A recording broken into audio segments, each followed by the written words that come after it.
world of Prince Harry, it's never, ever, ever his fault. We've seen this now, haven't we? Now he's been exposed without, of course, the protection of the British monarchy. I don't know about you, but I feel incredibly sorry for His Majesty the King, because when you look back at his parenting skills, you can see he did his best. And for those that say, no, he didn't, well, look at William, who had the same parental experience, right? So you look at William and you look at Harry and you think a lost cause. And every single day, this is becoming more and more apparent each time Harry takes to the camera or in fact does an interview. And now, of course, he's left with a very hefty bill from His Majesty's government, currently headed by, of course, the British Home Secretary, Yvette Cooper. She's pushing long and hard for Harry to cough up, well, over £1 million. As ever, let me explain. Morning, chums. Nice to see you. Thank you so much for your time today. Nice to have your company. You all right? I'm all right. Thank you very much. By the way, I'm glad many of you like me like blackjacks. Remember we were talking about sweets? Love them. Do you remember they used to blacken all your teeth as well? And then you look like you got missing teeth at school, didn't you? And who did this? Now you can be honest, because we're just friends, right? So don't worry, this will go no further. But who actually, do you remember when you used to hide sweets in your bag at school? And if you had fruit salads or blackjacks, do you remember those? Fruit salads as well. Now, fruit salads were all right, but if you'd siphoned in a blackjack and you were currently eating it discreetly during a lesson, the teacher knew, didn't they? Because your teeth were just black. Did you do? You see, I knew I wasn't alone. This is the thing, isn't it? Everybody does these things.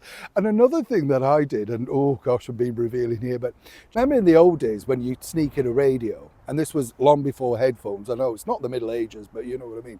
And there was just that, do you remember that cream earpiece? And you could put the wire up your jacket and then put the earpiece in. And you could be listening to the Top 40 or Radio 1 or whatever, Oh, and then the teacher would spy the thing and you'd think, oh no, and then they'd confiscate your transistor. Who's done that? Don't sit there pretending you're all goody-goody. You must have done those things. I can tell. Yeah, well, you look the sort, obviously. But let me know, what's the naughtiest thing, keep it clean, you did at school? But, things like that, it's just funny just to distract. It's a little bit like Harry. He does a lot of distraction tactics, doesn't he? Nice segue there. You see, I'm glad you pointed that out. Yeah. And the thing is, Harry recently, as we know, sat down with the BBC. And this was after he'd been booted out with his claim demanding security for his wife and the invisible children, right? And again, fascinating stuff when you think, because he's now basically saying he can't bring his children over to the United Kingdom. It's not safe. It's certainly safe for him.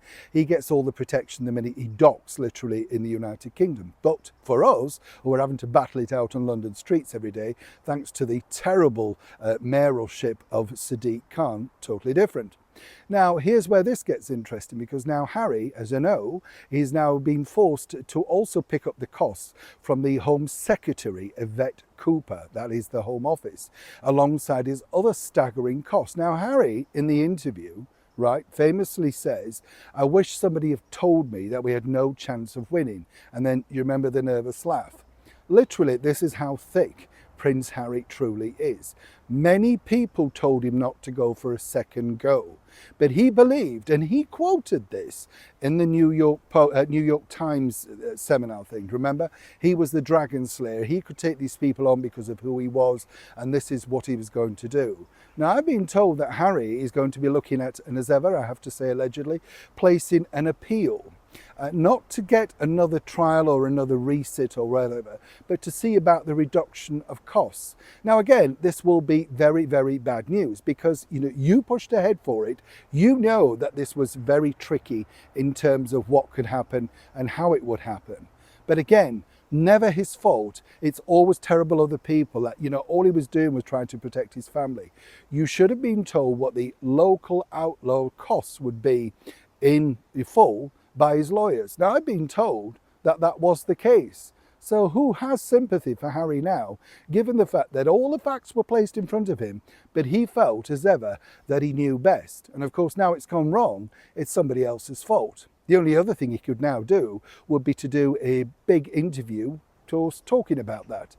But so far, he's reluctant to do it because, according to a source, and as ever, allegedly, well, the money's not there. You see what I'm saying? Neil Sean, Kensington, London.